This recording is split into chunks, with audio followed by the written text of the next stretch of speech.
भाग 3। नमस्कार, कहानी बैरल में आपका स्वागत है।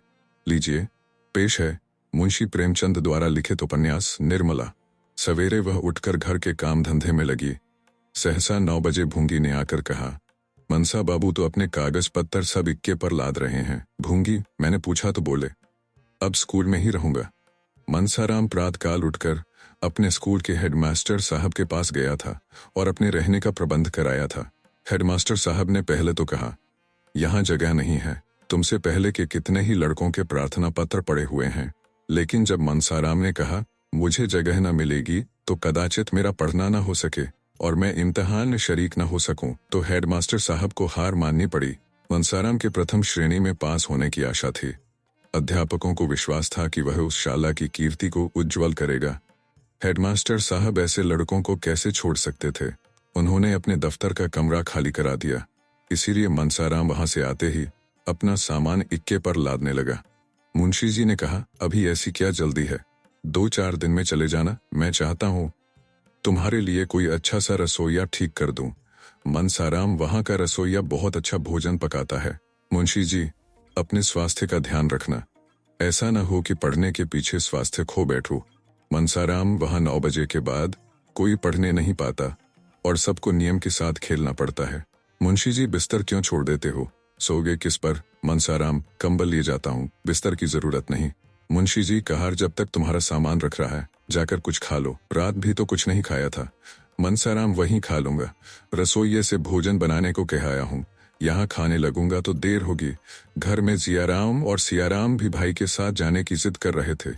निर्मला उन दोनों को बहला रही थी, बेटा वहां छोटे नहीं रहते, सब काम अपने ही हाथ से करना पड़ता है। एकाएक रुक्मिणी ने आकर कहा, तुम्हारा वज्र का हृदय है महारानी, लड़के ने रात भी कुछ नहीं खाया, इस वक्त भी बिना खाए पिए चला जा रहा है और तुम लड़कों को लिए बातें कर रही हो। उसको तुम जानती नहीं हो, ये समझ लो कि वह स्कूल नहीं जा रहा है, वनवास ले रहा है, लौटकर फिर न आएगा। यह उन लड़कों में नहीं है जो खेल में मार भूल जाते हैं।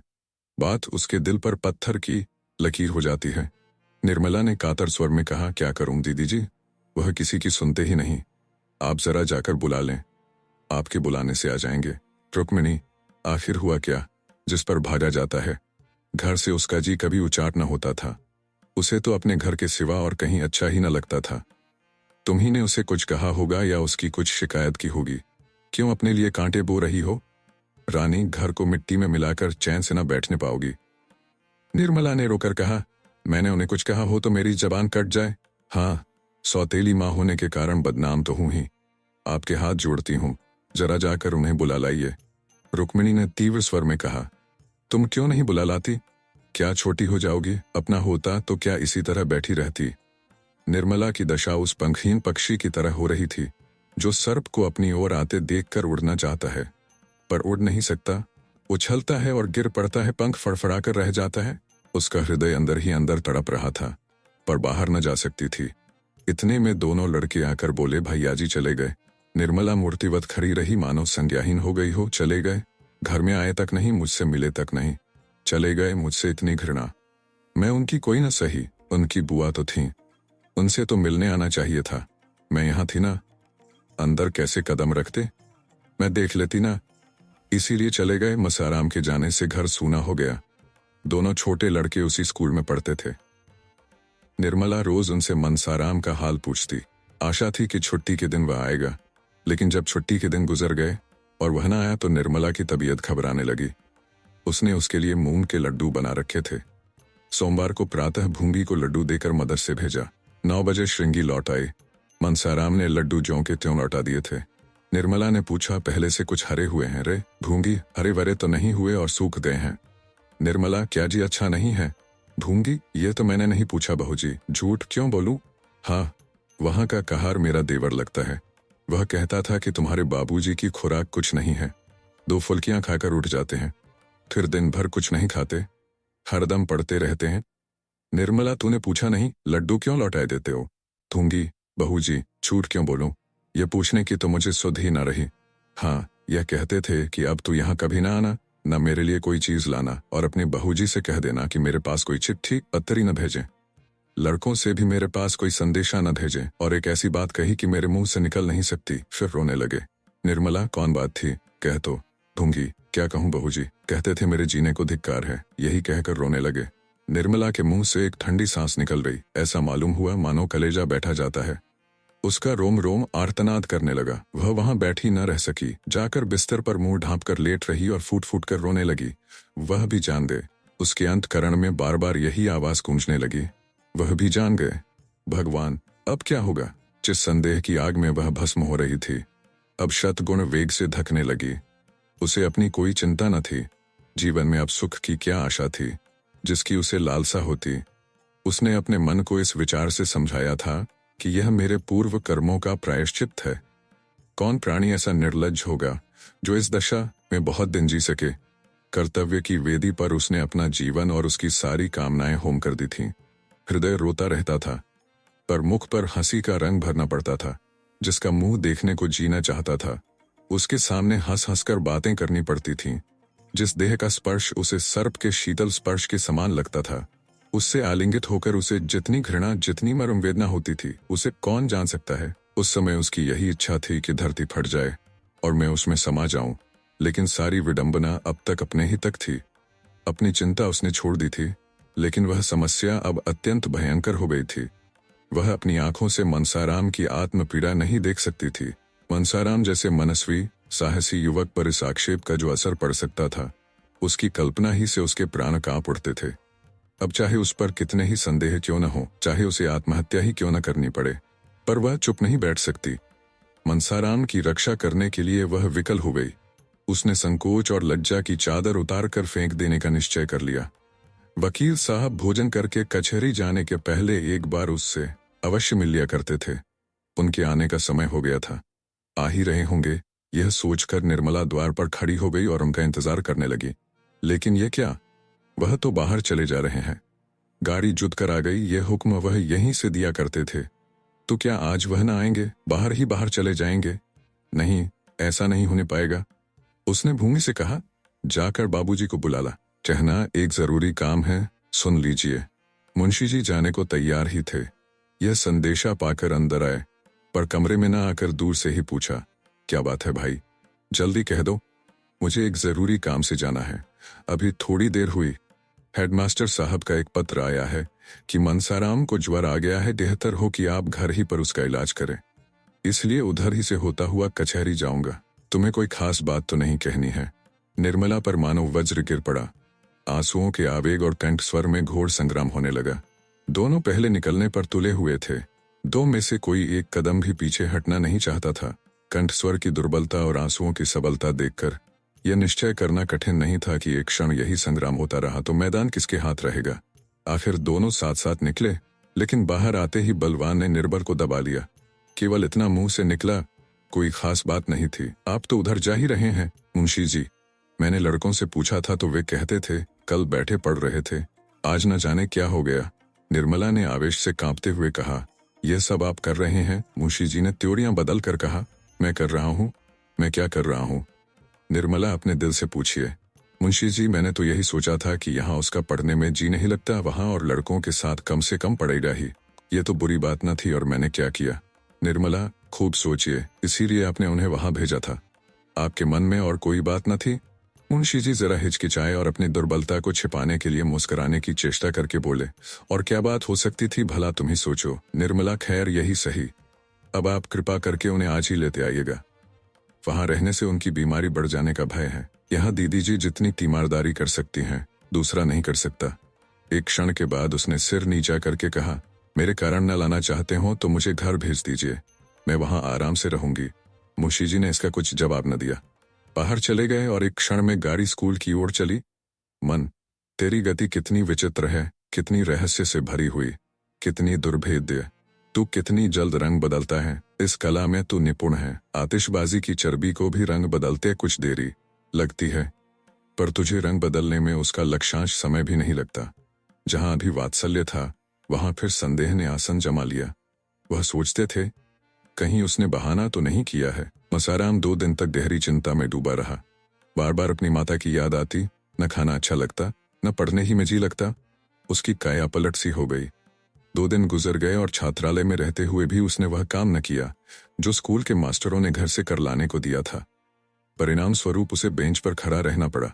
जो बात कभी न हुई थी वह आज हो गई। यह असह्य अपमान भी उसे सहना पड़ा, रहना पड़ा। तीसरे दिन वह इन्हीं चिंताओं में मगन हुआ अपने मन को समझा रहा था। क्या संसार में अकेले मेरी ही माता मरी है? वे माताएं तो सभी इसी प्रकार की होती हैं। मेरे साथ कोई नई बात नहीं हो रही है। अब मुझे पुरुषों की भांति दुगने परिश्रम से अपना काम करना चाहिए।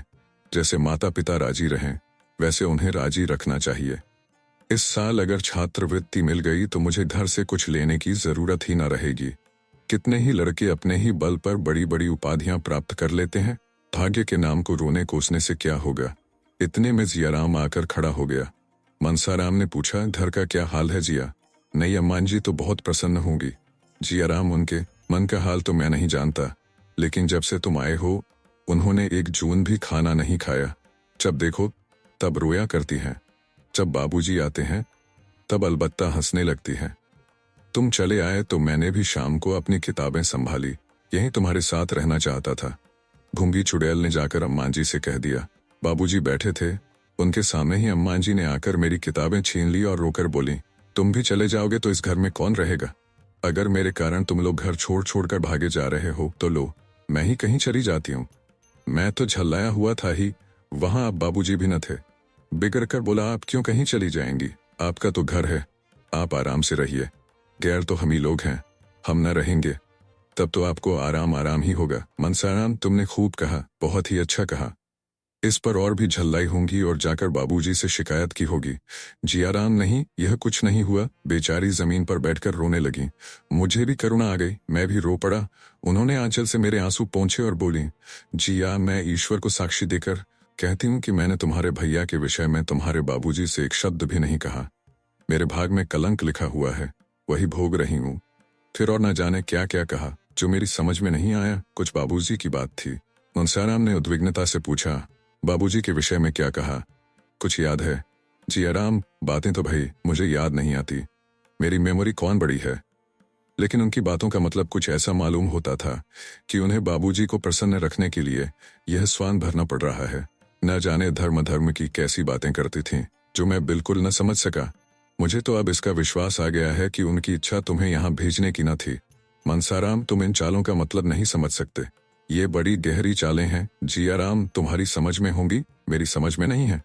मनसाराम, जब तुम ज्योमेट्री नहीं समझ सकते तो इन बातों को क्या समझ सकोगे? उस रात को जब मुझे खाना खाने के लिए बुलाने आई थीं और उनके आग्रह पर मैं जाने को तैयार भी हो गया था, उस वक्त बाबूजी को देखते ही उन्होंने जो कैंडा बदला वह क्या मैं कभी भी भूल सकता हूँ? जियाराम, यही बात मेरी समझ में नहीं आती। अभी कल ही मैं यहाँ से गया तो लगी तुम्हारा हाल पूछने। मैंने कहा, वह तो कहते थे कि अब कभी इस घर में कदम न रखूंगा। मैंने कुछ झूठ तो कहा नहीं, तुमने मुझसे कहा ही था। इतना सुनना था कि फूट फूट कर रोने लगी। मैं दिल में बहुत पछताया कि कहाँ से कहाँ मैंने यह बात कह दी। बार बार यही कहती थीं, क्या वह मेरे कारण घर छोड़ देंगे? मुझसे इतने नाराज हैं, चले गए और मुझसे मिले तक नहीं। खाना तैयार था, खाने तक नहीं आए। हाय, मैं क्या बताऊं किस विपत्ति में हूं। इतने में बाबूजी आ गए। बस तुरंत आंखें पोंछकर मुस्कुराती हुई उनके पास चली गई। ये बात मेरी समझ में नहीं आती। आज मुझे बड़ी मिन्नत की कि उनको साथ लेते आना। आज मैं तुम्हें खींच ले चलूंगा। 2 दिन में वह कितनी दुबली हो गई हैं। तुम्हें यह देखकर उन पर दया आई तो चलोगे ना? मनसाराम ने कुछ जवाब न दिया, उसके पैर कांप रहे थे। जियाराम तो हाजिरी की घंटी सुनकर भागा, पर वह बेंच पर लेट गया और इतनी लंबी सांस ली मानो बहुत देर से उसने सांस ही नहीं ली है। उसके मुख से दुस्सह वेदना में डूबे हुए शब्द निकले।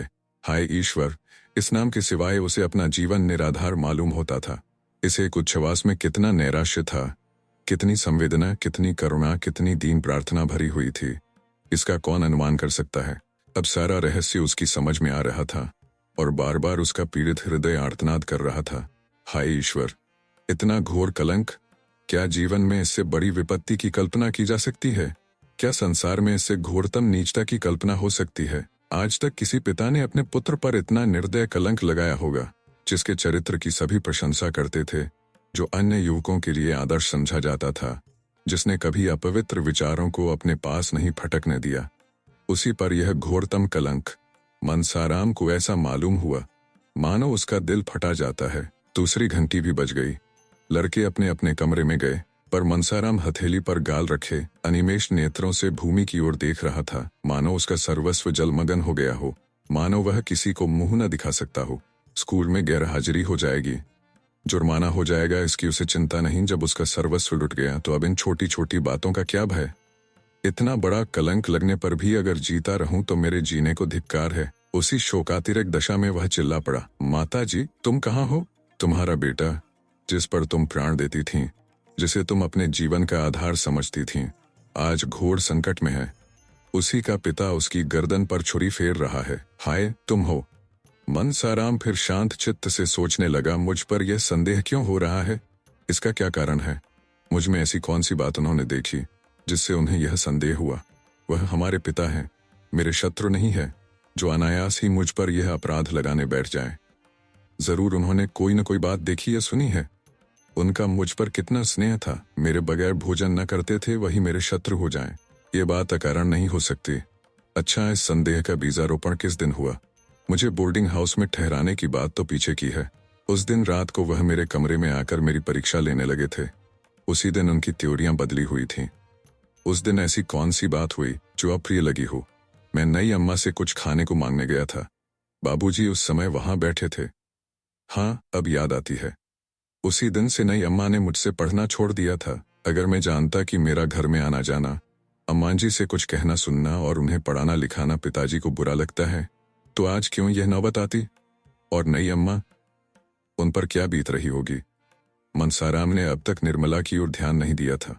निर्मला का ध्यान आते ही उसके रोए खड़े हो गए। हाय, उनका सरल स्नेहशील हृदय यह आघात कैसे सह सकेगा? आह, मैं कितने भ्रम में था। मैं उनके स्नेह को कौशल समझता था। मुझे क्या मालूम था कि उन्हें पिताजी का भ्रम शांत करने के लिए मेरे प्रति इतना कटु व्यवहार करना पड़ता है। आह, मैंने उन पर कितना अन्याय किया है। उनकी दशा तो मुझसे भी खराब हो रही होगी। मैं तो यहाँ चला आया, मगर वह कहाँ जाएंगी? जिया कहता था उन्होंने 2 दिन से भोजन नहीं किया, हरदम रोया करती हैं। कैसे जाकर समझाऊं? वह इस अभागे के पीछे क्यों अपने सिर यह विपत्ति ले रही हैं?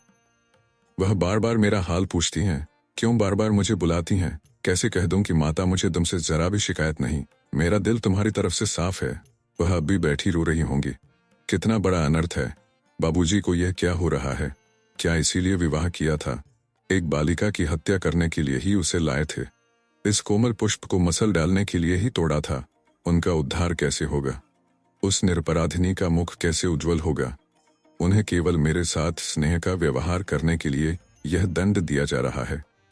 उनकी सज्जनता का उन्हें यह उपहार मिल रहा है।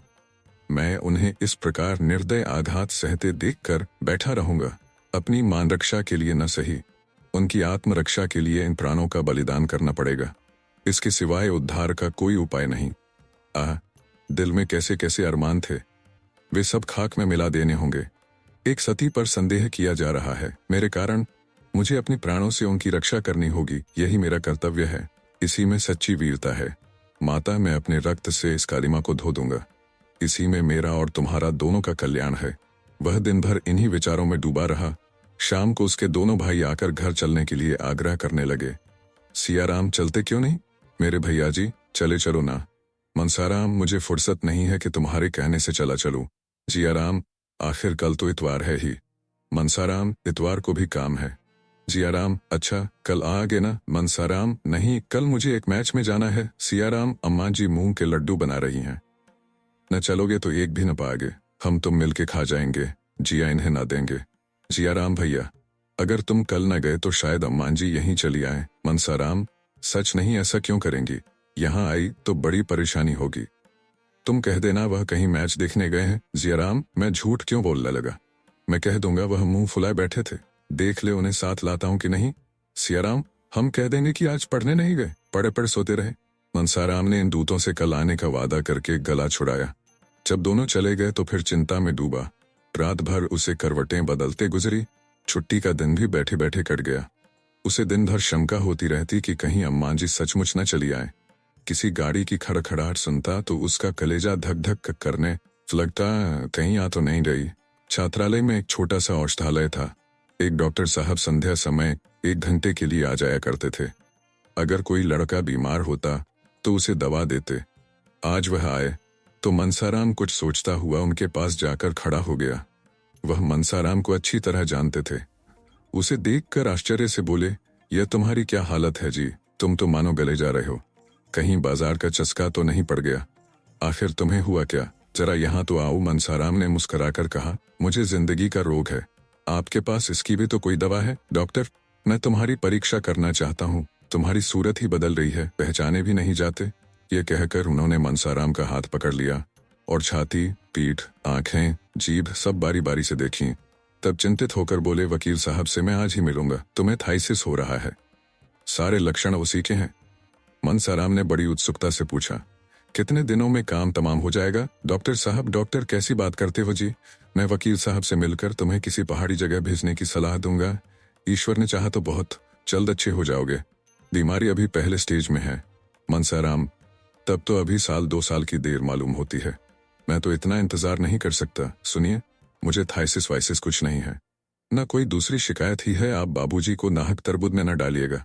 इस वक्त मेरे सिर में दर्द है, कोई दवा दीजिए, कोई ऐसी दवा हो जिससे नींद भी आ जाए, मुझे 2 रात से नींद नहीं आती। डॉक्टर ने जहरीली दवाइयों की अलमारी खोली और शीशी से थोड़ी सी दवा निकालकर मनसाराम को दी। मनसाराम ने पूछा, यह तो कोई जहर है, भला इसे कोई पी ले तो मर जाए? डॉक्टर, नहीं मर तो नहीं जाए, पर सिर में चक्कर जरूर आ जाए। मनसाराम, कोई ऐसी दवा भी इसमें है जिसे पीते ही प्राण निकल जाए? डॉक्टर, ऐसी 1-2 नहीं, कितनी ही दवाएं हैं, ये जो शीशी देख रहे हो, इसकी एक बूंद भी पेट में चली जाए तो जान न बचे, आनन फानन में मौत हो जाए। मनसाराम, क्यों डॉक्टर साहब, जो लोग जहर खा लेते हैं उन्हें बड़ी तकलीफ होती होगी। डॉक्टर, सभी जहरों में तकलीफ नहीं होती, बार्स तो ऐसे हैं कि पीते ही आदमी ठंडा हो जाता है, यह शीशी इसी किस्म की है, इसे पीते ही आदमी बेहोश हो जाता है, फिर उसे होश नहीं आता। मनसाराम ने सोचा, तब तो प्राण देना बहुत आसान है, फिर क्यों लोग इतना डरते हैं, यह शीशी कैसे मिलेगी? अगर दवा का नाम पूछकर शहर के किसी दवा फरोश से लेना चाहूं तो वह कभी न देगा। इसे मिलने में कोई दिक्कत नहीं, यह तो मालूम हो गया कि प्राणों का अंत बड़ी आसानी से किया जा सकता है। मनसाराम इतना प्रसन्न हुआ मानो कोई इनाम पा गया हो, उसके दिल पर से बोझ सा हट गया। चिंता की मेघ राशि जो सिर पर मंडरा रही थी छिन्न भिन्न हो गई। महीनों बाद आज उसे मन में एक स्फूर्ति का अनुभव हुआ। लड़के थिएटर देखने जा रहे थे, निरीक्षक से आज्ञा ले ली थी, मनसाराम भी उनके साथ थिएटर देखने चला गया। ऐसा खुश था मानो उससे ज्यादा सुखी जीव संसार में कोई नहीं है। थिएटर में नकल देखकर तो वह हंसते हंसते लौट गया, बार बार तालियां बजाने और वंस मोर की हाँक लगाने में। पहला नंबर उसी का था, गाना सुनकर वह मस्त हो जाता था और ओहो वो करके चिल्ला उठता था। दर्शकों की निगाहें बार बार उसकी तरफ उठ जाती थीं। थिएटर के पात्र भी उसी की ओर ताकते थे और यह जानने को उत्सुक थे कि कौन महाशय इतने रसिक और भावुक हैं। उसके मित्रों को उसकी उच्छृंखलता पर आश्चर्य हो रहा था। वह बहुत ही शांतचित्त, गंभीर स्वभाव का युवक था। आज वह क्यों इतना हास्यशील हो गया है? क्यों उसके विनोद का पारावार नहीं है? 2 बजे रात को थिएटर से लौटने पर भी उसका हास्योन्माद कम नहीं हुआ। उसने एक लड़के की चारपाई उलट दी, कई लड़कों के कमरे के द्वार बाहर से बंद कर दिए और उन्हें भीतर से खटखट करते सुनकर हंसता रहा। यहाँ तक कि छात्रालय के अध्यक्ष महोदय की नींद भी शोरगुल सुनकर खुल गई और उन्होंने मनसाराम की शरारत पर खेद प्रकट किया। कौन जानता है कि उसके अंतस्थल में कितनी भीषण क्रांति हो रही है। संदेह के निर्दय आघात ने उसकी लज्जा और आत्मसम्मान को कुचल डाला है। उसे अपमान और तिरस्कार का लेश मात्र भी भय नहीं है। यह विनोद नहीं, उसकी आत्मा का करुण विलाप है। जब और सब लड़के सो गए तो वह भी चारपाई पर लेटा, लेकिन उसे नींद नहीं आई। एक क्षण के बाद वह बैठा और अपनी सारी पुस्तकें बांधकर संदूक में रख दी। जब मरना ही है तो पढ़कर क्या होगा? जिस जीवन में ऐसी ऐसी बाधाएं हैं, ऐसी ऐसी यातनाएं हैं, उससे मृत्यु कहीं अच्छी। यह सोचते सोचते तड़का हो गया। 3 रात से वह एक क्षण भी न सोया था। इस वक्त वह उठा तो उसके पैर थर थर कांप रहे थे और सिर में चक्कर सा आ रहा था। आंखें जल रही थीं और शरीर के सारे अंग शिथिल हो रहे थे। दिन चढ़ता जाता था और उसमें इतनी शक्ति भी न थी कि उठकर मुंह हाथ धो डाले। एकाएक उसने भूंगी को रुमाल में कुछ लिए हुए एक कहार के साथ आते देखा। उसका कलेजा सन्न रह गया। हाय ईश्वर, वे आ गई, अब क्या होगा? भूंगी अकेले नहीं आई होगी, बग्घी जरूर बाहर खड़ी होगी। कहाँ तो उससे उठा न जाता था, कहाँ धूंगी को देखते ही दौड़ा और घबराई हुई आवाज में बोला, अम्मां जी भी आई हैं क्या रे? जब मालूम हुआ कि अम्मां जी नहीं आई तब उसका चित्त शांत हुआ। धूंगी ने कहा, भैया तुम कल गए नहीं, बहू जी तुम्हारी राह देखती रह गई। उनसे क्यों रूठे हो भैया? कहती हैं, मैंने उनकी कुछ भी शिकायत नहीं की है। मुझसे आज रोकर कहने लगी, उनके पास ये मिठाई लेती जा और कहना, मेरे कारण क्यों घर छोड़ दिया है, कहाँ रख दूं ये थाली। मनसाराम ने रुखाई से कहा, ये थाली अपने सिर पर पटक दे चुड़ैल, वहां से चली है मिठाई लेकर। खबरदार, जो फिर कभी इधर आई सौगात लेकर चली है, जाकर कह देना मुझे उनकी मिठाई नहीं चाहिए। जाकर कह देना तुम्हारा घर है, तुम रहो, वहां वे बड़े आराम से हैं, खूब खाते और मौज करते हैं। सुनती है, बाबूजी के मुंह पर कहना समझ गई। मुझे किसी का डर नहीं है और जो करना चाहें कर डालें, जिससे दिल में कोई अरमान न रह जाए। कहें तो इलाहाबाद, लखनऊ, कलकत्ता चला जाऊं। मेरे लिए जैसे बनारस वैसे दूसरा शहर। यहाँ क्या रखा भूंगी, भैया मिठाई रख लो, नहीं रो रो कर मर जाएंगी। सच मानो रो रो कर मर जाएंगी। मनसाराम ने आंसुओं के उठते हुए वेग को दबाकर कहा, मर जाएंगी मेरी बला से। कौन मुझे बड़ा सुख दे दिया है जिसके लिए पछताऊं, मेरा तो उन्होंने सर्वनाश कर दिया। कह देना मेरे पास कोई संदेशा न भेजें, कुछ जरूरत नहीं। भूंगी भैया, तुम तो कहते हो यहाँ खूब खाता हूँ और मौज करता हूँ, मगर देह तो आधी भी न रही। जैसे आए थे उससे आधे भी न रहे। मनसाराम, यह तेरी आंखों का फेर है। देखना 2-4 दिन में मुटाकर कोढ़ू हो जाता हूं कि नहीं। उनसे यह भी कह देना कि रोना धोना बंद करें। जो मैंने सुना कि रोती हैं और खाना नहीं खाती, मुझसे बुरा कोई नहीं। मुझे घर से निकाला है तो आप चैन से रहें। चली हैं प्रेम दिखाने, मैं ऐसे त्रिया चरित्र बहुत पढ़े बैठा हूं। भूंगी चली गई। मनसाराम को उससे बातें करते ही कुछ ठंड मालूम होने लगी थी। यह अभिनय करने के लिए उसे अपने मनोभावों को जितना दबाना पड़ा था, वह उसके लिए असाध्य था। उसका आत्मसम्मान उसे इस कुटिल व्यवहार का जल्द से जल्द अंत कर देने के लिए बाध्य कर रहा था। पर इसका परिणाम क्या होगा? निर्मला क्या यह आघात सह सकेगी? अब तक वह मृत्यु की कल्पना करते समय किसी अन्य प्राणी का विचार न करता था, पर आज एकाएक ज्ञान हुआ कि मेरे जीवन के साथ एक और प्राणी का जीवन सूत्र भी बंधा हुआ है। निर्मला ये समझेगी कि मेरी निष्ठुरता ही ने इनकी जान ली। ये समझकर उसका कोमल हृदय फट न जाएगा। उसका जीवन तो अब भी संकट में है, संदेह के कठोर पंजे में फंसी हुई। अबला क्या अपने का हत्यारिणी समझकर बहुत दिन जीवित रह सकती है। मनसाराम ने चारपाई पर लेटकर लिहाफ ओढ़ लिया, फिर भी सर्दी से कलेजा कांप रहा था। थोड़ी ही देर में उसे जोर से ज्वर चढ़ आया। वह बेहोश हो गया। इस अचेत दशा में उसे भांति भांति के स्वप्न दिखाई देने लगे।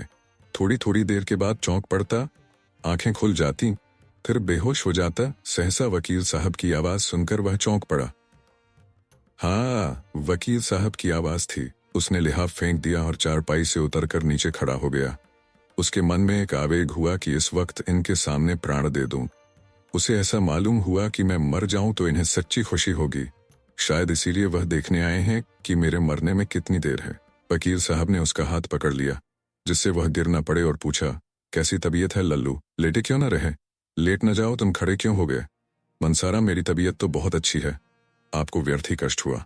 मुंशी जी ने कुछ जवाब न दिया। लड़के की दशा देखकर उनकी आंखों से आंसू निकल आए। वह हृष्ट-पुष्ट बालक, जिसे देखकर चित्त प्रसन्न हो जाता था, अब सूख कर कांटा हो गया था। 5-6 दिन में ही वह इतना दुबला हो गया था कि उसे पहचानना कठिन था। मुंशी जी ने उसे आहिस्ता से चारपाई पर लिटा दिया और लिहाफ अच्छी तरह उसे उड़ाकर सोचने लगे कि अब क्या करना चाहिए। कहीं लड़का हाथ से तो नहीं जाएगा, ये ख्याल करके वह शोक विह्वल हो गए और स्टूल पर बैठकर फूट फूट कर रोने लगे। मनसाराम भी लिहाफ में मुंह लपेटे रो रहा था। अभी थोड़े ही दिनों पहले उसे देखकर पिता का हृदय गर्व से फूल उठता था, लेकिन आज उसे इस दारुण दशा में देखकर भी वह सोच रहे हैं कि इसे घर ले चलूं या नहीं। क्या यहाँ दवा नहीं हो सकती? मैं यहाँ 24 घंटे बैठा रहूंगा। डॉक्टर साहब यहाँ हैं ही, कोई दिक्कत ना होगी। घर ले चलने में उन्हें बाधाएं ही बाधाएं दिखाई देती थीं। सबसे बड़ा भय यह था कि वहां निर्मला इसके पास हरदम बैठी रहेगी और मैं मना न कर सकूंगा। यह उनके लिए असह्य था। इतने में अध्यक्ष ने आकर कहा, मैं तो समझता हूं कि आप इन्हें अपने साथ ले जाएं। गाड़ी है ही, कोई तकलीफ न होगी। यहाँ अच्छी तरह देखभाल न हो सकेगी। मुंशी जी, हाँ आया तो मैं इसी ख्याल से था, लेकिन इनकी हालत बहुत ही नाजुक मालूम होती है। 84 असावधानी होने से सरसाम हो जाने का भय है। अध्यक्ष, यहाँ से इन्हें ले जाने में थोड़ी सी दिक्कत जरूर है, लेकिन यह तो आप खुद सोच सकते हैं कि घर पर जो आराम मिल सकता है वह यहाँ किसी तरह नहीं मिल सकता। इसके अतिरिक्त किसी बीमार लड़के को यहाँ रखना नियम विरुद्ध भी है। मुंशी जी, कहिए तो मैं हेडमास्टर से आज्ञा ले लूं। मुझे इनका यहाँ से इस हालत में ले जाना किसी तरह मुनासिब नहीं मालूम होता। अध्यक्ष ने हेडमास्टर का नाम सुना तो समझे कि यह महाशय धमकी दे रहे हैं। जरा तिनक कर बोले, हेडमास्टर नियम विरुद्ध कोई बात नहीं कर सकते। मैं इतनी बड़ी जिम्मेदारी कैसे ले सकता हूँ? अब क्या हो, क्या घर ले जाना ही पड़ेगा? यहाँ रखने का तो यह बहाना था कि ले जाने से बीमारी बढ़ जाने की शंका है। यहाँ से ले जाकर अस्पताल में ठहराने का कोई बहाना नहीं है। जो सुनेगा वह यही कहेगा कि डॉक्टर की फीस बचाने के लिए लड़के को अस्पताल फेंक आए। पर अब ले जाने के सिवा और कोई उपाय न था। अगर अध्यक्ष महोदय इस वक्त रिश्वत लेने पर तैयार हो जाते तो शायद 2-4 साल का वेतन ले लेते, लेकिन कायदे के पाबंद लोगों में इतनी बुद्धि, इतनी चतुराई कहाँ? अगर इस वक्त मुंशी जी को कोई आदमी ऐसा सुझाव देता जिसमें उन्हें मनसाराम को घर न ले जाना पड़े तो वह आजीवन उसका एहसान मानते। सोचने का समय भी न था। अध्यक्ष महोदय शैतान की तरह सिर पर सवार थे। विवश होकर मुंशी जी ने दोनों साइसों को बुलाया और मनसाराम को उठाने लगे। मनसाराम अर्धचेतना की दशा में था। चौंकर बोला, क्या है, कौन है? मुंशी जी, कोई नहीं है बेटा, मैं तुम्हें घर ले चलना चाहता हूँ, आओ गोद में उठा लूं। मनसाराम, मुझे क्यों घर ले चलते हैं? मैं वहां नहीं जाऊंगा। मुंशी जी, यहाँ तो रह नहीं सकते, नियम ही ऐसा है। मनसाराम, कुछ भी हो वहां न जाऊंगा, मुझे और कहीं ले चलिए, किसी पेड़ के नीचे, किसी झोपड़े में, जहां चाहे रखिए, पर घर पर न ले चलिए। अध्यक्ष ने मुंशी जी से कहा, आप इन बातों का ख्याल न करें, यह तो होश में नहीं है। मनसाराम, कौन होश में नहीं है? मैं होश में नहीं हूँ, किसी को गालियां देता हूँ, दांत काटता हूँ, क्यों होश में नहीं हूँ? मुझे यहीं पड़ा रहने दीजिए, जो कुछ होना होगा यहीं होगा। अगर ऐसा है तो मुझे अस्पताल ले चलिए, मैं वहां पड़ा रहूंगा, जीना होगा, जीऊंगा, मरना होगा, डरूंगा, लेकिन घर किसी तरह भी न जाऊंगा। ये जोर पाकर मुंशी जी फिर अध्यक्ष की मिन्नतें करने लगे, लेकिन वह कायदे का पाबंद आदमी कुछ सुनता ही न था। अगर छूत की बीमारी हुई और किसी दूसरे लड़के को छूत लग गई तो कौन उसका जवाबदेह होगा? इस तर्क के सामने मुंशी जी की कानूनी दलीलें भी मात हो गई। आखिर मुंशी जी ने मनसाराम से कहा, बेटा, तुम्हें घर चलने से क्यों इनकार हो रहा है? वहां तो सभी तरह का आराम रहेगा। मुंशी जी ने कहने को तो यह बात कह दी, लेकिन डर रहे थे कि कहीं सचमुच मनसाराम चलने पर राजी न हो जाए। मनसाराम को अस्पताल में रखने का कोई बहाना खोज रहे थे और उसकी जिम्मेदारी मनसाराम ही के सिर डालना चाहते थे। यह अध्यक्ष के सामने की बात थी। वह इस बात की साक्षी दे सकते थे कि मनसाराम अपनी जिद से अस्पताल जा रहा है। मुंशी जी का इसमें लेश मात्र भी दोष नहीं है। मनसाराम ने झल्लाकर कहा, नहीं नहीं, 100 बार नहीं, मैं घर नहीं जाऊंगा। मुझे अस्पताल ले चलिए और घर के सब आदमियों को मना कर दीजिए कि मुझे देखने ना आए। मुझे कुछ नहीं हुआ है, बिल्कुल बीमार नहीं हूँ, आप मुझे छोड़ दीजिए, मैं अपने पांव से चल सकता हूँ। वह उठ खड़ा हुआ और उन्मत्त की भांति द्वार की ओर चला, लेकिन पैर लड़खड़ा गए। यदि मुंशी जी ने संभाल न लिया होता तो उसे बड़ी चोट आती। दोनों नौकरों की मदद से मुंशी जी उसे बग्घी के पास लाए और अंदर बैठा दिया। गाड़ी अस्पताल की ओर चली। वही हुआ जो मुंशी जी चाहते थे। इस शोक में ट्यून का चित्त संतुष्ट था। लड़का अपनी इच्छा से अस्पताल जा रहा था। क्या यह इस बात का प्रमाण नहीं था कि घर में इसे कोई स्नेह नहीं है? क्या इससे यह सिद्ध नहीं होता कि मनसाराम निर्दोष है? वह उसके ऊपर अकारण ही भ्रम कर रहे थे, लेकिन जरा ही देर में इस तुष्टि की जगह उनके मन में ग्लानि का भाव जागृत हुआ। वह अपने प्राण प्रिय पुत्र को घर न ले जाकर अस्पताल लिए जा रहे थे। उनके विशाल भवन में उनके पुत्र के लिए जगह न थी, इस दशा में भी जबकि उसका जीवन संकट में पड़ा हुआ था। कितनी विडंबना है। एक क्षण के बाद एकाएक मुंशी जी के मन में प्रश्न उठा, कहीं मनसाराम उनके भावों को ताड़ तो नहीं गया? इसीलिए तो उसे घर से घृणा नहीं हो गई है। अगर ऐसा है तो गजब हो जाएगा। उस अनर्थ की कल्पना ही से मुंशी जी के रोएं खड़े हो गए और कलेजा धक धक करने लगा। हृदय में एक धक्का सा लगा। अगर इस ज्वर का यही कारण है तो ईश्वर ही मालिक है। इस समय उनकी दशा अत्यंत दयनीय थी। वह आग जो उन्होंने अपने ठिठुरे हुए हाथों को सेंकने के लिए जलाई थी, अब उनके घर में लगी जा रही थी। इस करुणा चित्त घबरा उठा। उनके गुप्त रोदन की ध्वनि बाहर निकल सकती तो सुनने वाले रो पड़ते। उनके आंसू बाहर निकल सकते तो उनका तार बंध जाता। उन्होंने पुत्र के वर्णहीन मुख की ओर एक वात्सल्यपूर्ण नेत्रों से देखा, वेदना से विकल होकर उसे छाती से लगा लिया और इतना रोए कि हिचकी बंध गई। सामने अस्पताल का फाटक दिखाई दे रहा था। मुंशी तोताराम संध्या समय कचहरी से घर पहुंचे तो निर्मला ने पूछा, उन्हें देखा? क्या हाल है? मुंशी जी ने देखा कि निर्मला के मुख पर नाम मात्र को भी शोक या चिंता का चिन्ह नहीं है। उसका बनाव सिंगार और दिनों से भी कुछ गाढ़ा हुआ है। मसलन वह गले का हार न पहनती थी, पर आज वह भी गले में शोभा दे रहा था। झूमर से भी उसे बहुत प्रेम था। वह भी महीन रेशमी साड़ी के नीचे काले काले केशों के ऊपर फानुस के दीपक की भांति चमक रहा था। मुंशी जी ने मुंह फेर कर कहा, बीमार है और क्या हाल बताऊं? निर्मला, तुम तो उन्हें यहाँ लाने गए थे। मुंशी जी ने झुंझलाकर कहा, वह नहीं आता तो क्या मैं जबरदस्ती उठा लाता? कितना समझाया कि बेटा घर चलो, वहां तुम्हें कोई तकलीफ न होने पावेगी, लेकिन घर का नाम सुनकर उसे जैसे दूना ज्वर हो जाता था। कहने लगा, मैं यहाँ मर जाऊंगा लेकिन घर न जाऊंगा। आखिर मजबूर होकर अस्पताल पहुंचा आया, और क्या करता। रुक्मिणी भी आकर बरामदे में खड़ी हो गई थी। बोली, वह जन्म का हठी है, यहाँ किसी तरह न आएगा, और यह भी देख लेना वहां अच्छा भी न होगा। मुंशी जी ने कातर स्वर में कहा, तुम 2-4 दिन के लिए वहां चली जाओ तो बड़ा अच्छा हो बहन, तुम्हारे रहने से उसे तस्कीन होती रहेगी। मेरी बहन, मेरी यह विनय मान लो। अकेले वह रो रो कर प्राण दे देगा। बस हाय अम्मा की रट लगाकर रोया करता है। मैं वहीं जा रहा हूं, मेरे साथ ही चलो। उसकी दशा अच्छी नहीं बहन, वह सूरत ही नहीं रही। देखें ईश्वर क्या करते हैं। यह कहते कहते मुंशी जी की आंखों से आंसू बहने लगे, लेकिन रुक्मिणी अविचलित भाव से बोली, मैं जाने को तैयार हूं। मेरे वहां रहने से अगर मेरे लाल के प्राण बच जाएं तो मैं सिर के बल दौड़ी जाऊं, लेकिन मेरा कहना गिरह में बांध लो भैया, वहां वह अच्छा न होगा। मैं उसे खूब पहचानती हूं, उसे कोई बीमारी नहीं है, केवल घर से निकाले जाने का शौक है। यही दुख ज्वर के रूप में प्रकट हुआ है। तुम एक नहीं, लाख दवा करो, सिविल सर्जन को ही क्यों न दिखाओ, उसे कोई दवा असर न करेगी। मुंशी जी, बहन, उसे घर से निकाला किसने है? मैंने तो केवल उसकी पढ़ाई के ख्याल से उसे वहां भेजा था। रुक्मिणी, तुमने चाहे जिस ख्याल से भेजा हो, लेकिन यह बात उसे लग गई। मैं तो अब किसी गिनती में नहीं हूं, मुझे किसी बात में बोलने का कोई अधिकार नहीं। मालिक तुम, मालिकिन तुम्हारी स्त्री, मैं तो केवल तुम्हारी रोटियों पर पड़ी हुई अभागिनी विधवा हूं। मेरी कौन सुनेगा और कौन परवाह करेगा? लेकिन बिना बोले रहा नहीं जाता। मनसा तभी अच्छा होगा जब घर आएगा, जब तुम्हारा हृदय वही हो जाएगा जो पहले था। यह कहकर रुक्मिणी वहां से चली गई। उनकी ज्योतिहीन पर अनुभवपूर्ण आंखों के सामने जो चरित्र हो रहे थे, उनका रहस्य वह खूब समझती थीं, और उनका सारा क्रोध निरपराधिनी निर्मला ही पर उतरता था। इस समय भी वह कहते कहते रुक गई कि जब तक यह लक्ष्मी इस घर में रहेगी, इस घर की दशा बिगड़ती ही जाएगी। उसको प्रकट रूप से न कहने पर भी उसका आशय मुंशी जी से छिपा नहीं रहा। उनके चले जाने पर मुंशी जी ने सिर झुका लिया और सोचने लगे। उन्हें अपने ऊपर इस समय इतना क्रोध आ रहा था कि दीवार से सिर पटक कर प्राणों का अंत कर दें। उन्होंने क्यों विवाह किया था? विवाह करने की क्या जरूरत थी?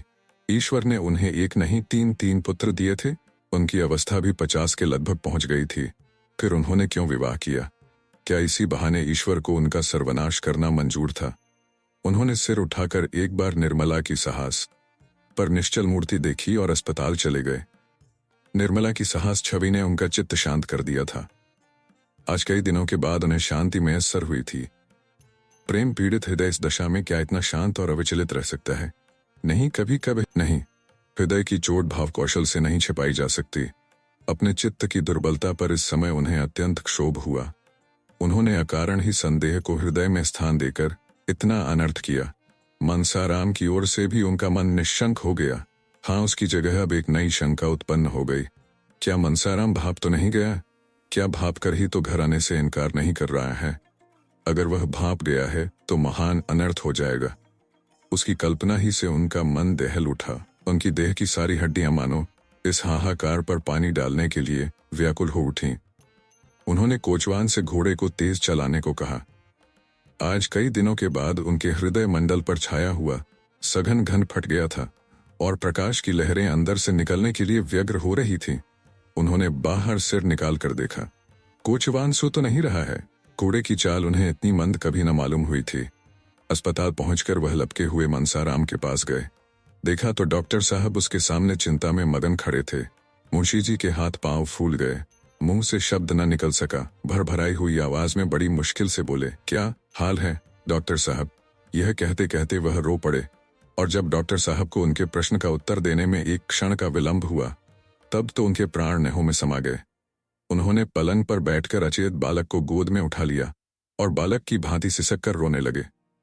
मनसाराम की देह तवे की तरह जल रही थी। मनसाराम ने एक बार आंखें खोली।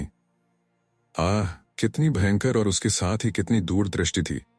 मुंशी जी ने बालक को कंठ से लगाकर डॉक्टर से पूछा, क्या हाल है साहब? आप चुप क्यों हैं? डॉक्टर ने संदिग्ध स्वर से कहा, हाल जो कुछ है वह आप देख ही रहे हैं। 106 डिग्री का ज्वर है और मैं क्या बताऊं। अभी ज्वर का प्रकोप बढ़ता ही जाता है। मेरे किए जो कुछ हो सकता है कर रहा हूं। ईश्वर मालिक है।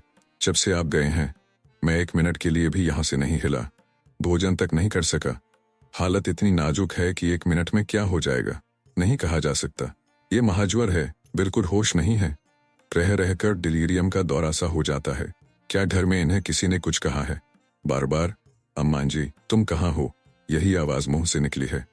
डॉक्टर साहब यह कह ही रहे थे कि सहसा मनसाराम उठकर बैठ गया और धक्के से मुंशी जी को चारपाई के नीचे ढकेलकर उन्मत्त स्वर से बोला, क्यों धमकाते हैं आप? मार डालिए, मार डालिए, अभी मार डालिए। तलवार नहीं मिलती, रस्सी का फंदा है या वह भी नहीं, मैं अपने गले में लगा लूंगा।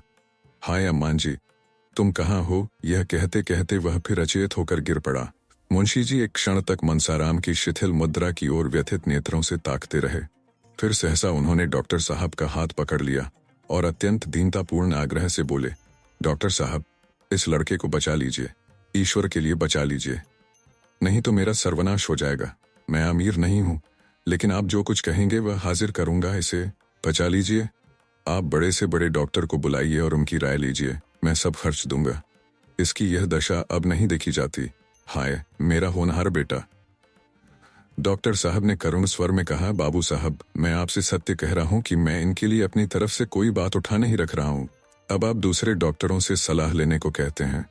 अभी डॉक्टर लाहिरी, डॉक्टर भाटिया और डॉक्टर माथुर को बुलाता हूं, विनायक शास्त्री को भी बुलाए लेता हूं, लेकिन मैं आपको व्यर्थ का आश्वासन नहीं देना चाहता। हालत नाजुक है।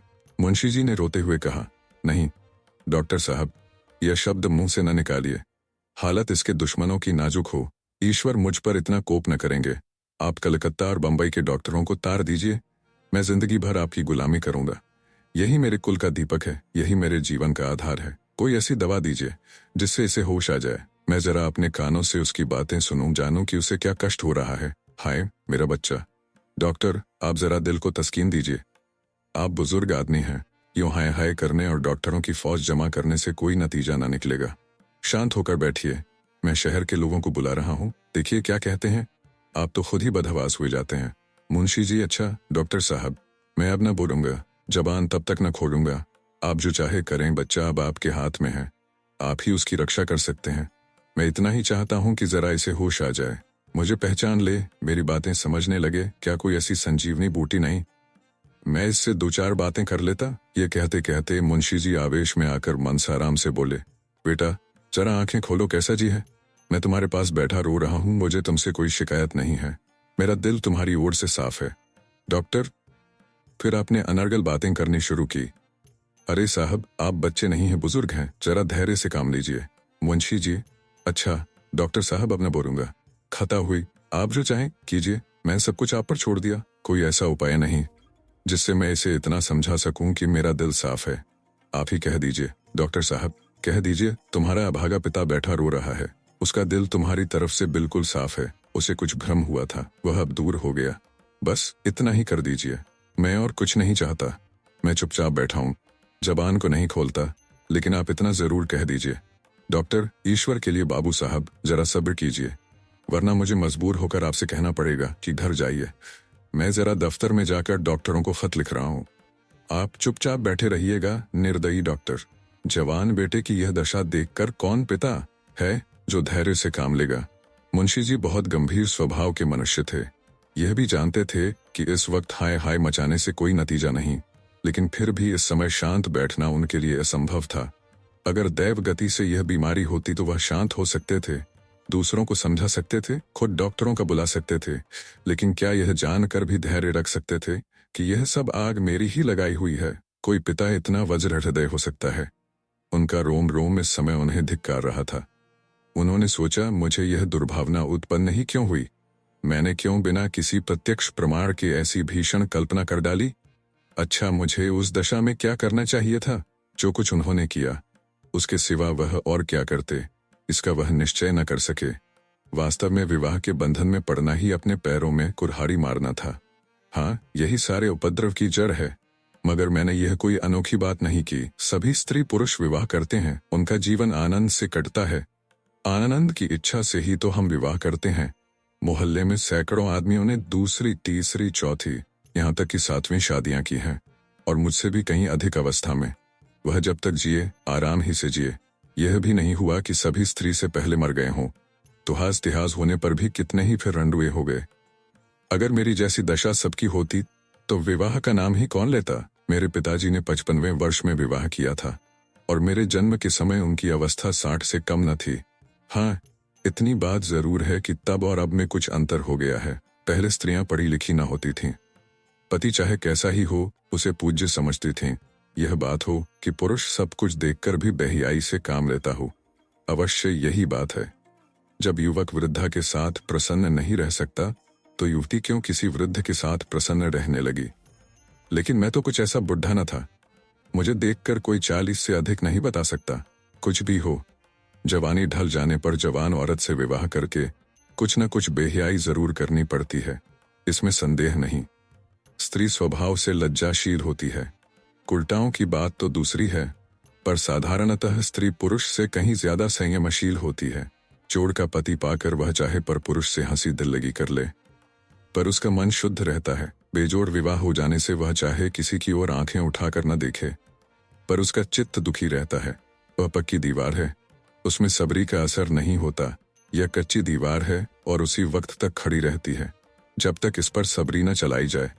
इन्हीं विचारों में पड़े पड़े मुंशी जी को एक झपकी आ गई। मने के भावों ने तत्काल स्वप्न का रूप धारण कर लिया। क्या देखते हैं कि उनकी पहली स्त्री मनसाराम के सामने खड़ी कह रही है, स्वामी, यह तुमने क्या किया। जिस बालक को मैंने अपना रक्त पिलाकर पाला, उसको तुमने इतनी निर्दयता से मार डाला। ऐसे आदर्श चरित्र बालक पर तुमने इतना घोर कलंक लगा दिया। अब बैठे क्या बिसूरते हो। तुमने उससे हाथ धो लिया, मैं तुम्हारे निर्दय हाथों से छीनकर उसे अपने साथ लिए जाती हूँ। तुम तो इतने शक्की कभी न थे। क्या विवाह करते ही शक को भी गले बांध लाए। इस कोमल हृदय पर इतना कठोर आघात, इतना भीषण कलंक, इतना बड़ा अपमान सहकर जीने वाले कोई बेहया होंगे। मेरा बेटा नहीं सह सकता। यह कहते कहते उसने बालक को गोद में उठा लिया और चली। मुंशी जी ने रोते हुए उसकी गोद से मनसाराम को छीनने के लिए हाथ बढ़ाया तो आंखें खुल गई और डॉक्टर भाटिया आधी आधी दर्जन डॉक्टर उनको सामने खड़े दिखाई दिए। तान दिन गुजर गए और मुंशी जी घर न आए। रुक्मिणी दोनों वक्त अस्पताल जाती और मनसाराम को देख आती थीं। दोनों लड़के भी जाते थे, पर निर्मला कैसे जाती। उनके पैरों में तो बेड़ियां पड़ी हुई थीं। वह मनसाराम की बीमारी का हाल चाल जानने के लिए व्यग्र रहती थी। यदि रुक्मिणी से कुछ पूछती थीं तो ताने मिलते थे, और लड़कों से पूछती तो बेसिर पैर की बातें करने लगते थे। एक बार खुद जाकर देखने के लिए उसका चित्त व्याकुल हो रहा था। उसे यह भय होता था कि संदेह ने कहीं मुंशी जी के पुत्र प्रेम को शिथिल न कर दिया हो। कहीं उनकी कृपणता ही तो मनसाराम के अच्छे होने में बाधक नहीं हो रही है। डॉक्टर किसी के सगे नहीं होते, उन्हें तो अपने पैसों से काम है। मुर्दा दोजख में जाए या बहिष्ठ में। उसके मन में प्रबल इच्छा होती थी कि जाकर अस्पताल के डॉक्टरों को 1000 की थैली देकर कहे, इन्हें बचा लीजिए, ये थैली आपकी भेंट है। पर उसके पास ना तो इतने रुपए ही थे, न इतना साहस ही था। अब भी यदि वहां पहुंच सकती तो मनसाराम अच्छा हो जाता। उसकी जैसी सेवा शुश्रूषा होनी चाहिए, वैसी नहीं हो रही है। नहीं तो क्या 3 दिन तक ज्वर ही न उतरता। यह दैहिक ज्वर नहीं, मानसिक ज्वर है, और चित्त के शांत होने ही से इसका प्रकोप उतर सकता है। अगर वह रात भर बैठी रह सकती और मुंशी जी जरा भी मन मैला न करते तो कदाचित मनसाराम को विश्वास हो जाता कि पिताजी का दिल साफ है, और फिर अच्छे होने में देर न लगती। लेकिन ऐसा होगा, मुंशी जी उसे वहां देखकर प्रसन्नचित्त रह सकेंगे।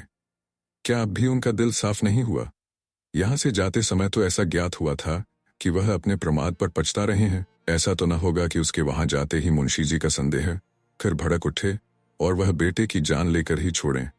इस दुविधा में पड़े पड़े 3 दिन गुजर गए और न घर में चूल्हा जला, न किसी ने कुछ खाया। लड़कों के लिए बाजार से पूरियां ली जाती थीं। रुक्मिणी और निर्मला भूखी ही सो जाती थीं। उन्हें भोजन की इच्छा ही न होती।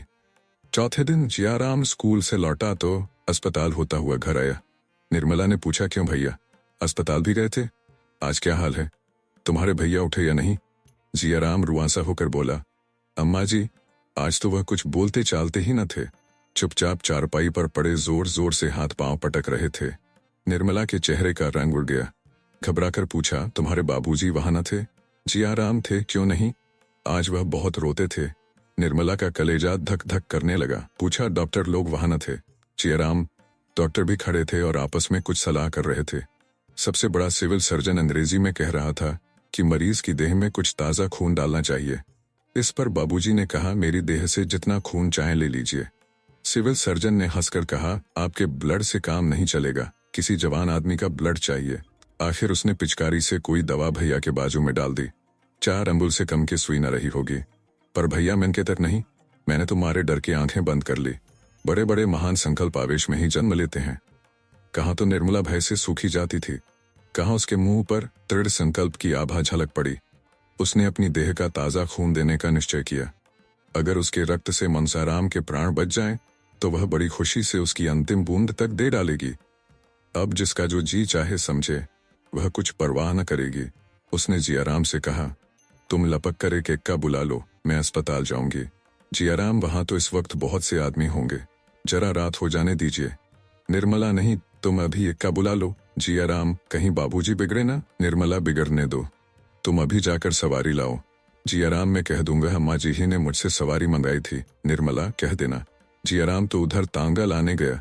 इतनी देर में निर्मला ने सिर में कंघी की, जूड़ा बांधा, कपड़े बदले, आभूषण पहने, पान खाया और द्वार पर आकर तांगे की राह देखने लगी।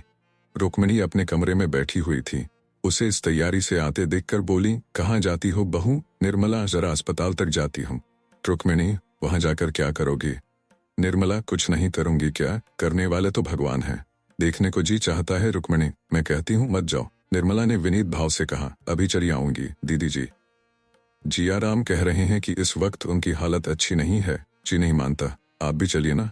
रुक्मिणी, मैं देख आई हूँ, इतना ही समझ लो कि अब बाहरी खून पहुंचाने पर ही जीवन की आशा है।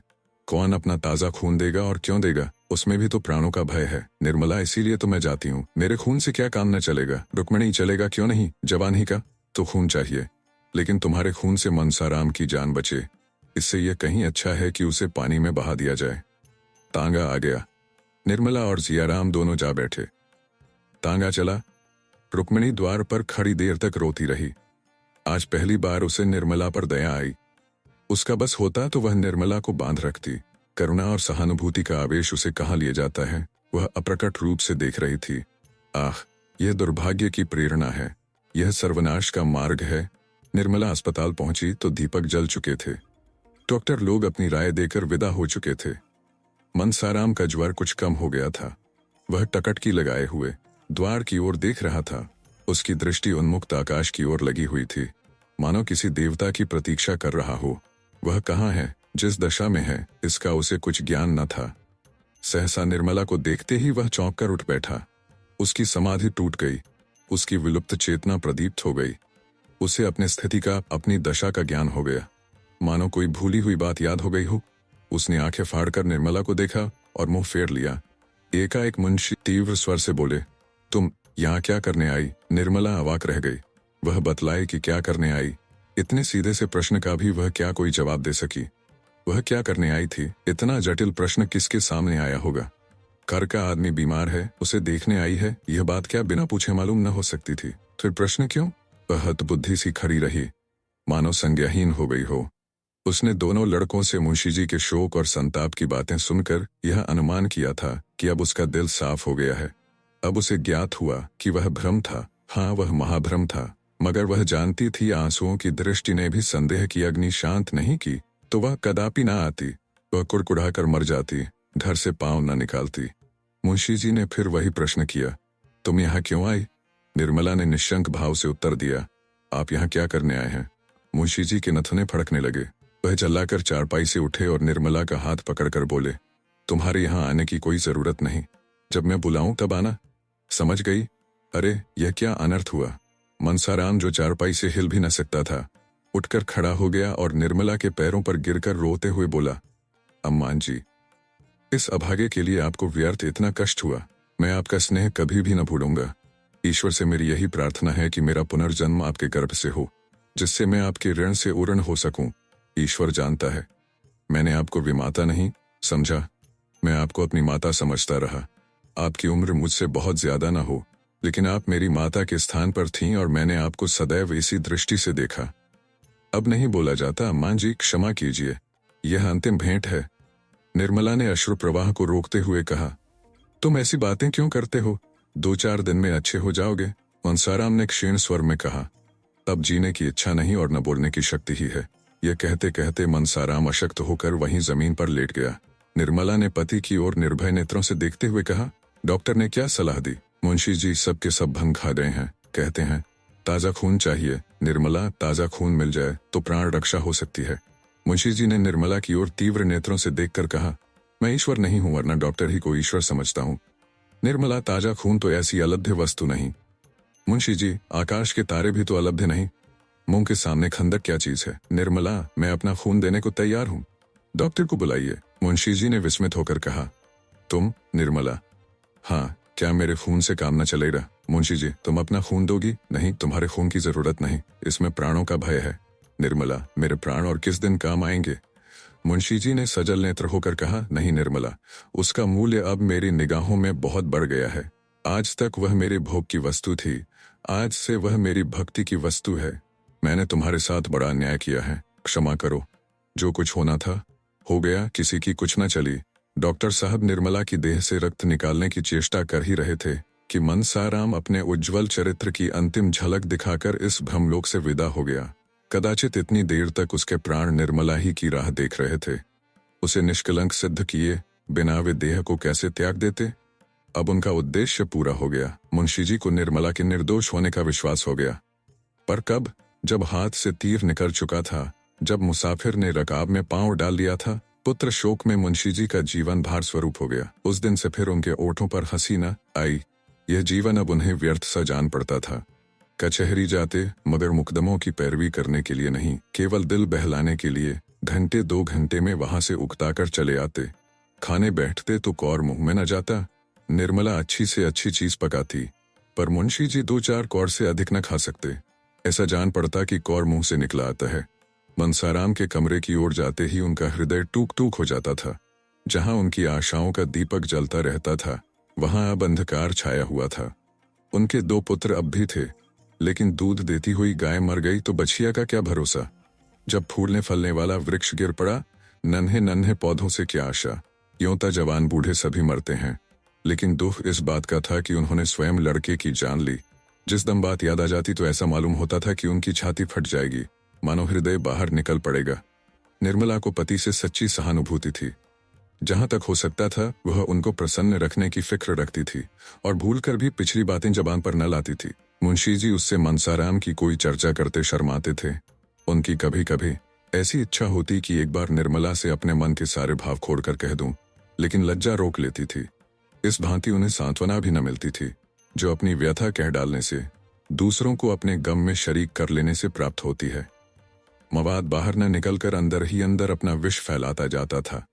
दिन दिन देह घुलती जाती थी। इधर कुछ दिनों से मुंशी जी और उन डॉक्टर साहब में, जिन्होंने मनसाराम की दवा की थी, याराना हो गया था। बेचारे कभी कभी आकर मुंशी जी को समझाया करते, कभी कभी अपने साथ हवा खिलाने के लिए खींच ले जाते। उनकी स्त्री भी 2-4 बार निर्मला से मिलने आई थी। निर्मला भी कई बार उनके घर गई थी, मगर वहां से जब लौटती तो कई दिन तक उदास रहती। उस दंपति का सुखमय जीवन देखकर उसे अपनी दशा पर दुख हुए बिना न रहता था। डॉक्टर साहब को कुल 200 रुपए मिलते थे, पर इतने में ही दोनों आनंद से जीवन व्यतीत करते थे। घर में केवल एक महरी थी। गृहस्थी का बहुत सा काम स्त्री को अपने ही हाथों करना पड़ता था। गहने भी उसकी देह पर बहुत कम थे, पर उन दोनों में वह प्रेम था जो धन की तृण के बराबर परवाह नहीं करता। पुरुष को देखकर स्त्री को चेहरा खिल उठता था, स्त्री को देखकर पुरुष निहाल हो जाता था। निर्मला के घर में धन इससे कहीं अधिक था। आभूषणों से उनकी देह फटी पड़ती थी। घर का कोई काम उसे अपने हाथ से न करना पड़ता था।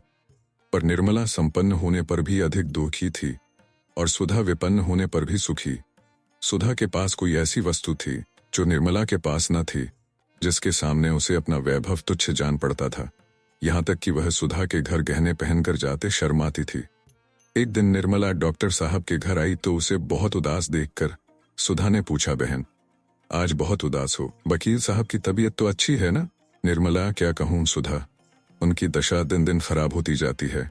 कुछ कहते नहीं बनता, न जाने ईश्वर को क्या मंजूर है। सुधा, हमारे बाबूजी तो कहते हैं कि उन्हें कहीं जलवायु बदलने के लिए जाना जरूरी है, नहीं तो कोई भयंकर रोग खड़ा हो जाएगा। कई बार वकील साहब से कह भी चुके हैं, पर वह यही कह दिया करते हैं कि मैं तो बहुत अच्छी तरह हूँ, मुझे कोई शिकायत नहीं। आज तुम कहना। निर्मला, जब डॉक्टर साहब की नहीं सुनी तो मेरी सुनेंगे। ये कहते कहते निर्मला की आंखें डबडबा गई और जो शंका इधर महीनों से उसके हृदय को विकल करती रहती थी, मुंह से निकल पड़ी। अब तक उसने उस शंका को छिपाया था, पर अब न छिपा सकी। बोली, बहन, मुझे लक्षण कुछ अच्छे नहीं मालूम होते। देखें भगवान क्या करते हैं। सुधा, तुम आज उनसे खूब जोर देकर कहना कि कहीं जलवायु बदलनी चाहिए। 2-4 महीने बाहर रहने से बहुत सी बातें भूल जाएंगी। मैं तो समझती हूँ शायद मकान बदलने से भी उनका शोक कुछ कम हो जाएगा। तुम कहीं बाहर जा भी न सकोगी। ये कौन सा महीना है निर्मला? 8वां महीना बीत रहा है। यह चिंता तो मुझे और भी मारे डालती है। मैंने तो इसके लिए ईश्वर से कभी प्रार्थना न की थी। ये बला मेरे सिर न जाने क्यों मर दी। मैं बड़ी अभागिनी हूँ बहन। विवाह के 1 महीने पहले पिताजी का देहांत हो गया। उनके मरते ही मेरे सिर शनीचर सवार हुए। जहां पहले विवाह की बातचीत पक्की हुई थी, उन लोगों ने आंखें फेर ली। बेचारी अम्मा को हारकर मेरा विवाह यहाँ करना पड़ा। अब छोटी बहन का विवाह होने वाला है। देखें उसकी नाव किस घाट जाती है। सुधा, जहां पहले विवाह की बातचीत हुई थी, उन लोगों ने इनकार क्यों कर दिया? निर्मला, यह तो वे ही जाने। पिताजी न रहे तो सोने की गठरी कौन देता? सुधा, यह तो नीचता है। कहाँ के रहने वाले थे? निर्मला, लखनऊ के। नाम तो याद नहीं। आबकारी के कोई बड़े अफसर थे। सुधा ने गंभीर भाव से पूछा। और उनका लड़का क्या करता था? निर्मला, कुछ नहीं, कहीं पढ़ता था, पर बड़ा होनहार था। सुधा ने सिर नीचा करके कहा, उसने अपने पिता से कुछ न कहा था? वह तो जवान था, अपने बाप को दबा न सकता था। निर्मला, अब ये मैं क्या जानूं बहन। सोने की गठरी किसे प्यारी नहीं होती। जो पंडित मेरे यहाँ से संदेश लेकर गया था, उसने तो कहा था कि लड़का ही इनकार कर रहा है। लड़के की माँ अलबत्ता देवी थी। उसने पुत्र और पति दोनों ही को समझाया, पर उसकी कुछ न चली। सुधा, मैं तो उस लड़के को पाती तो खूब आड़े हाथों लेती। निर्मला, मेरे भाग्य में जो लिखा था वह हो चुका। बेचारी कृष्णा पर न जाने क्या बीतेगी। संध्या समय निर्मला के जाने के बाद जब डॉक्टर साहब बाहर से आए तो सुधा ने कहा, क्यों जी, तुम उस आदमी को क्या कहोगे जो एक जगह विवाह ठीक कर लेने के बाद फिर लोभवश किसी दूसरी जगह संबंध कर ले? डॉक्टर सिन्हा ने स्त्री की ओर कौतूहल से देखकर कहा, ऐसा नहीं करना चाहिए। और क्या? सुधा, यह क्यों नहीं कहते कि यह घोर नीचता है, पहले सिरे का कमीनापन है? सिन्हा, हाँ, यह कहने में भी मुझे इनकार नहीं। सुधा, किसका अपराध बड़ा है, वर का या वर के पिता का? सिन्हा की समझ में अभी तक नहीं आया कि सुधा के इन प्रश्नों का आशय क्या है। विस्मय से बोले, जैसी स्थिति हो, अगर वह पिता के अधीन हो तो पिता का ही अपराध समझो।